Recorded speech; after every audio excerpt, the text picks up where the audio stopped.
आज আমরা বানাবো রাইস ক্যারট ক্ষীর রেসিপি। গোবিন্দভোগ চাল 100 গ্রাম, গাজর 2টি, চিনি পরিমাণ মতো, দুধ 500 ml। গাজরগুলি প্রথমে চিরি করে কেটে নিতে হবে। এরপর একটি ফ্রাই প্যানে গাওয়া ঘি দিয়ে গাজরগুলি ভালো করে ভেজে নিতে হবে।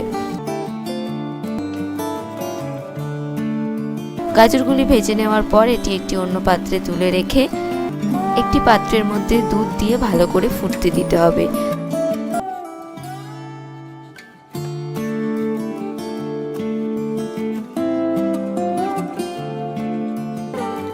দুধ ফুটে গেলে চাল ধুয়ে দুধের মধ্যে দিয়ে দেওয়া হলো। এরপর ভেজে রাখা গাজরগুলি দুধের মধ্যে দিয়ে ভালো করে নাড়াচাড়া করতে হবে, তা না হলে এটি পাত্রের তলায় লেগে যেতে পারে। তারপর এর মধ্যে এলাচ দিয়ে দেব। আমি এলাচগুলি সিড বার করে নিয়ে খোসাগুলি দিয়ে দিলাম। এরপর চালটা সিদ্ধ হয়ে গেলে এর মধ্যে চিনি দিয়ে ভালো করে নাড়াচাড়া করে উপর থেকে কাজু কিশমিশ ছড়িয়ে দিলেই রেডি হয়ে গেল রাইস ক্যারট ক্ষীর।